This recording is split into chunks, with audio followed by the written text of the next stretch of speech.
You know I don't play right. Just give me the word, And we are back, sexually speaking. I am Miss D here and with Miss J. And we're still here at N.E.C.K weekend, day 2. It has been great. The energy is still high. We are ready for the fetish ball tonight. And we have someone very special here right next to us. Introduce yourself, sir. Don't be giggling. Don't be giggling. I'm giggling because the child of me, when you said hi, I'm like, I am high as shit. I'm Eli Daniel, also known as the Naked Trumpeter. We are here at the fetish ball at N.E.C.K. And I have no idea I didn't know who you all were until I sat down. So this is going to be a treat for me. Oh, I love that. That's okay. We like talking to strangers. We won't be strangers for long. But no, it's been great. Here we have experienced so many fantastic people coming up to us. And we're just excited to learn more about you, sir, and tell us what you're into and what brought you out this weekend. What are your pronouns first? She. Okay. So I like how she's looking at me, like looking down, looking at my shirt, looking at my collar, as she's asking the question, like what I'm into. And I know you already have like some ideas as you were looking at me. So we might be familiar with the work. Oh, come on. I'm into being myself. I'm into kink. Mm-hmm. I like expression that feels expansive and open in the body. Mm-hmm. So I love this collar. The weight of it feels amazing. It's very grounding. I love my wrist collars because they're tight as well. It's like being tied up without being tied up. So, I'm enjoying this space, and I'm here to express my kinkiness, and you'll see that in my music, you'll see it in my art tonight, and we'll kind of get into that during this conversation. Yes. Listen, I'm very curious of how long, that clap, how long you've been incorporating your music into your kink. Personally, for almost ever. Okay. However, publicly, it started in 2017. I would be playing trumpet on Facebook. Mm-hmm. Play live because my mom was like, I'll never get to play trumpet. I was like, that's your fault. She's like, well, you're always traveling somewhere. So I would just play live every Saturday morning. And then people would say stuff like, I'm listening with the sound off. I'm like, that makes no sense. Like, you can't hear anything. Right. And I was like, oh, I'm just dressed like this. I just came off work. I'll be wearing like a shirt and tie. And then I would get hot when I would play, so I would take my shirt off to like sweat through it. And so, again, people thought I was doing that for them. I'm like, no, I'm not. And so the response of what was going on is how the kink blended into my music performance. I was on stage one day in New Jersey, and stage lights, like these lights are hot as shit. Right, hot. And you'll be like, people are like, why are you sweating? It's like, because it feels like 100 degrees right here. Right. Even though we're in a room that has AC. And so I was performing in a full suit, and I was getting so hot. So when you play trumpet or any instrument, your heart rate raises, so your blood pressure gets higher. And so my heart rate goes around like 110, 120. So it's like I'm like jogging. So I'm perspiring. I had to take my suit jacket off and sweating through it. Then by the end of this set, I ended up undoing my tie, unbuttoning my shirt. By the end of the night, I was fully shirtless. And I threw my shirt in the crowd, and they loved it. As my manager was like, do that every time. I was like, no, it's just hot as shit. Like, right. Like, no, every time. So it was an accidental thing. Okay. The Naked Trumpeter. And during COVID, people literally booked me to go to their house, and I would just perform their favorite, like a set list of their favorite artists. So they would give me like 10 artists, and I would pick their number one hits and play those. And so that's how I started traveling, doing it new. And I'm a nudist, so it's easy for me. I'm actually more comfortable with no clothes on. Just all things that align with you, and you just like combine them. I love that. Yeah, music is a huge turn on for me. Sound waves, I don't know, it just does something to me. And you like vibrators, right? Yeah. That's sound waves. Yeah, it is, so, right. I mean, when you're in a car, like when we were in high school and somebody would have a sound system and they would turn up and stuff, we'd be like, oh. Yeah. But also you'd be like, oh. Yeah, for sure. Yeah, but I love, like, lover of music, love a good jazz bar down. But then I find myself, like, honestly being turned on during the performance. I'm like, man, I'm weird. Just a little bit. We all are weird, but it's really the sound wave. Yeah, it is. Beyond that, depending on the song, where you heard the song and what you Yes, so think absolutely. about Pavlov's dog. Mm-hmm. There's a song. I'm telling on myself now. Tell on yourself. My personal life. I do not listen to traditional music when I'm happy. When I want to have a really profound sexual connection. Okay. Because if we listen to Keisha Cole, we listen to Trey songs, it doesn't matter who it is. Wherever you heard that song, because of how memory works, it's going to bring you to all those places, but that's not presently where you are. So we have this song, let's say a couple of dogs, because there's a candle in the background, and it's no harmony, it's harmony, there's no melody. And so I only listen to it with this particular lover. So every time she hears a song or I hear a song, anything that reminds her, I only can think of each other because there's no other kind of reference. So instead of having like a traditional or a generic playlist, I have actually songs that I only listen to when I'm with that person. So every time I hear that song, if I'm by myself, I think of that person's song. And it's not like a list of, or it's not, it wasn't the basketball court, or I was in the train. It's like, these are our numbers. So how long does it take for somebody to get a song, to get a personal playlist? So it's actually a personal song that is just extended over like 2 hours. And when you do this, you can extend your sex for longer periods of time because your mind is not keeping track of time. That's true. So when you hear a song, most songs are 3 to 5 minutes. And you actually... You're like, okay, 15 minutes on the side. One of the... At the start, it ended up every song. At the start of each portion of the song, you know what's happening. You're snapped out of the presence. When you're listening to a droning type track that has no real melody that's just going on in the background, you're present with the person's it's basically a meditation type track. Yeah. But to answer your question, how long?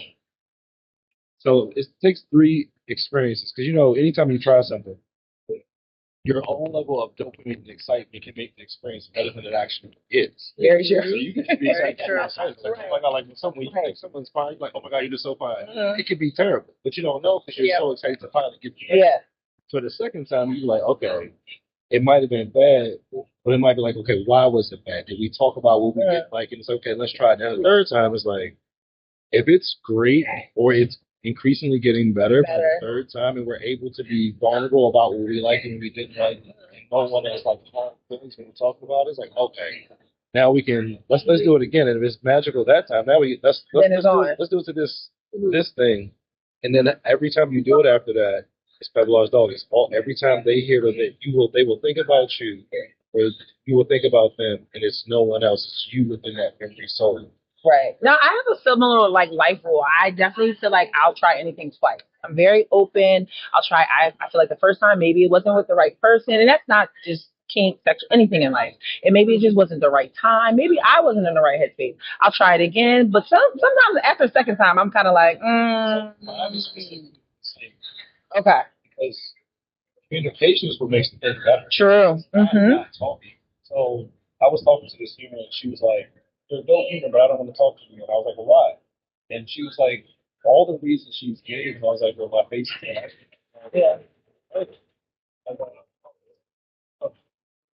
doesn't mean I'm about to talk to you every day to connect with you, because it's not. I don't need that to connect. I need to know things about you. I need to know what your goals and plans are, and if you're moving toward it, that gives me enough base information to be curious. If I can't be curious, there's no attraction. Just because I want to have sex with you, there's low hanging fruit.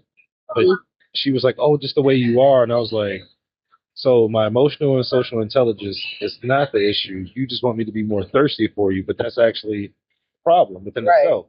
We just met. Why would I call you every day? Why would I text you every day? That's actually you can't be the center of my world. I just met you. I have a life. I have a job. And so I said, I'm a parent. I said all of those things, and their response was beautiful. And I was like, well, I'm curious because you can express yourself. And you're not afraid of hard conversation, so that's attractive. Exactly. And she still was like, well, I don't see what you see. And I was just like, that's dope. Because if I got to chase you in that way, it's not authentic to me. And there's no way that within a month you can be the center or even close to the center of my world. Most of the people that I have a romantic connection with, I've known them for 3 to 4 years before we started actually dating. So it's easier to be safe in that type of connection. But I just met you. There's no way hell it's going to happen. Right. But yeah, you just have to be, but 3 times with the same individual because you have to communicate what didn't you like, why didn't you like it. And when a person is open to that, you can feel safer with power and control over self. You can feel safer with trust and intimacy, security, pleasure, and connection and communication. So that's why the same activity with the same person 3 times. Because what I will do, like honestly, when you look at someone, there are things that you like, oh, I would do. Oh, right, true. And you look at mine, so like, I'll let you spank me. Right. You, oh shit, you cool, come over here. So I recognize it's the person, it's not the activity itself. Now sometimes I don't need to know, I don't have to stick my hand in the blender to know I don't like it. Right. So some things we can intellectualize that we don't have to do. No. And there are other things that are actually, when we say we don't like something, is actually prejudice, ignorance, and sometimes other people's shit in your head. Right. So it's like, well, when men say, I don't like other men, it's like, well, hold on, have you tried it? It's like, well, no. And it's like, well, how do you know? How do you know? Well, it's like, you do like other men when other men aren't around, or glory holes couldn't exist. But that's all. Yeah, that's a whole nother conversation. I had a very similar conversation regarding pegging. I had a video go viral about me talking about how much I love that, and people are like, I would never. How do you know? So the interesting thing about it, so as a vulva owner, you understand that penetration is not the penultimate of how you climax. Right. It's like, so there's this thing that if you just stick your finger inside and just like do like this, that's way better than the forward motion. So that's like, the other thing is, actually, if you just slap the mons pubis, that's even better than penetration. So so for a penis owner to not want someone to give them their G-spot stimulation, like, no, actually, if you just touch me there, you don't have to do anything. You don't. So it's interesting that a penis owner will be like, I don't want that stimulation, when both owners like, you can have this and blow my mind. I'll need you to have 12 inches because I'll blow my mind with this. Yeah. So they don't understand the pleasure gap, and they're so afraid of the sexual connotation of it from the colonized mindset, that they don't even know that for health reasons, almost every anal toy actually was something they used to treat prostate problems in men anyway. Almost all of those toys are medicine. Exactly. And if you have a prostate issue, do you know they prescribe milking? They don't know that because they don't go to the doctors. But I'm not gonna. Or their doctor won't do it, and it's crazy because when you stimulate that gland, it actually starts working. And it does what it's supposed to. So men, I think whatever God is has like the greatest fucking sense of humor. God was like, you know what? I'm gonna make your vessel just a little softer, not weaker, a little softer, and I'm gonna put this energy inside you, and you're gonna need this other motherfucker, even if it's not sexual. Then in you all, I'm gonna make your body really, really hard, so you have hard energy, but you have to learn how to harness the soft energy. Right. So then God was like, guess what? You're gonna have these fake orgasms that really just means you can't have sex anymore, but they're not an orgasm. And she's going to have a great orgasm, and it's only going to take a finger. But y'all dumbass is going to have to be submissive and bend over and actually be securing yourself to experience the best pleasure ever. And the wild part is, I'm going to tell you, as a person that gets penetrated,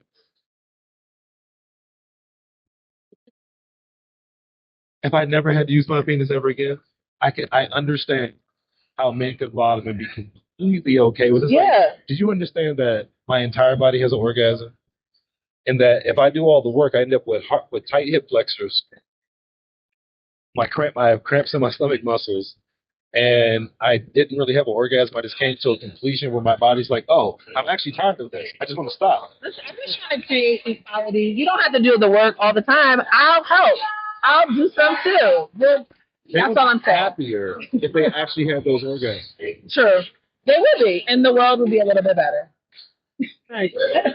But thank you for talking to us. Wait, I do want to bring up one other thing. Because before we started recording, I said I was looking forward to watching your performance. And you said it is not a performance, it is the what? Showing. So I'm sharing. You're sharing. I love that. Because that is true. It is you sharing. Like, if you follow me on Facebook, Instagram, or Twitter, you're literally going to see when I'm alone, I'm doing the same things I do when I'm on people. Right. I love playing trumpets. I play trumpet news. I love playing with myself. So when I say I'm sharing, I do it when you all aren't around. Right. Yeah. So it doesn't matter. Performance requires an audience, and you're trying to do something sometimes that's outside of who you are. Most artists are actually sharing. Generally, when you're a child and you're learning how to be an actor, you're performing. You're pretending to be a character that you're not. That is performing.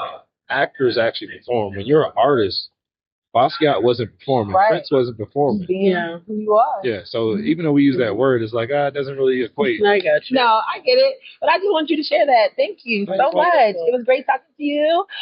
We want you to give out all your socials, please, how people can find you. Give us all the details. Okay, even though I didn't talk about it, I'm wearing this lovely shirt called Sex talk Down about South. the shirt. You can catch me in Atlanta September 4th, 5th, and 6th at Sex Down South. It's a Black conference built around sexuality, founded by two Black films, queer films. You can catch me in Atlanta August the 2nd at a debauchery party, which is a fundraiser for Sex Down South. You can catch me August 9th at the After Dark adult cosplay show. I will be performing clothed and also unclothed at that show. If you catch me at Sex Down South at the Big Bang, I will be doing things that you've never seen me do on the stage with the trumpet, so you really should come out. And then you can catch me here at Next Tonight. Tonight. Social media, Naked Trumpeter is Pornhub, X videos, and also Naked Trumpeter XXX for OnlyFans. If you're into porn, check out my Twitter. I do all the things. Yes, I can give myself fellatio, and I can also. We follow the Twitter. We do. Fuck my own self, my own palace. It's really, really crazy. So all those things are true. Check out the videos. Thank you so much.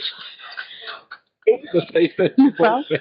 Because listen, she was just like, I really want to ask her about that. Yep. I seen the X-Tube and all that good shit, and I was like, oh my god, I can't even talk. This is amazing. It's like meeting another famous person. Accidental. Both things were accidental. So really, I was doing yoga and I was stretching, and when you put your legs over your head, my penis like this. I was like, oh, right. Then the other thing, and I try to explain to people, it doesn't have to be hard, but they don't understand how close your anus is to. Right. Yeah. So I'm like, well, if you sit on your penis when it's soft, and if it touches your butthole, and I was like, oh. So one day I was curious. It's like, oh my god, I could do this. Yeah. So it's just being open, not just being honest, because a lot of people are just not honest about what they're doing. No, I appreciate that. Thank you so much for sharing with that. Thank you. And always last request, if you can you please just say tune in to Sexual Speaking every other Sunday. Tune in to Sexual Speaking every other Sunday. Yep. So you know what? And take as many stickers as you want. Y'all really need to tune into Sexually Speaking every other Sunday, wherever you can find your podcast. Because I'm going to start listening because I want to know what y'all are talking about. Every social media, we on that. Spotify, we're everywhere. Oh, y'all on Twitch too? Yes. So I will follow you from my Twitch because I play video games on Twitch. Me too, I'm a gamer. I will follow Let's talk about that. Matter of fact, let's swap social media. Yeah, we did before we shut up. We're going to do that right now. Y'all on my platform. Okay, let's go. Love that. Thank you so much. May I give you both a physical compliment? Yes. First of all, I know y'all don't know this. Because leopard print and cheetah print are different. Okay. Rosettes, the leopard print is my favorite. Because they're incomplete circles. And I know y'all don't know this. Animal print just sends me. Oh, okay. So, yeah. It was a trap, I guess. It is a trap. But this is the wild part. This is the irony of serendipity and synchronicity. Every human that I'm attracted to, gender expression aside, all of them love leopard. They have it on their phone case. They have it in their clothes. And I'm just like, oh my God. We just showed up and we're like, in the hotel, we're like, oh, you have that? I have that? Yeah, that's all set. We're doing it. I love it. You all look so delicious. Thank you so much. I appreciate it. Very situated. Thank you. We're looking forward to seeing you tonight. Well, I'm so excited. I will be. You will get a chance to see a lot of me tonight. Okay. Yeah, well, we're going to be here. Even if I got to take a break. Want to be mid-interview somewhere else and coming back. And have a good time. Thank you all for having me. Thank you.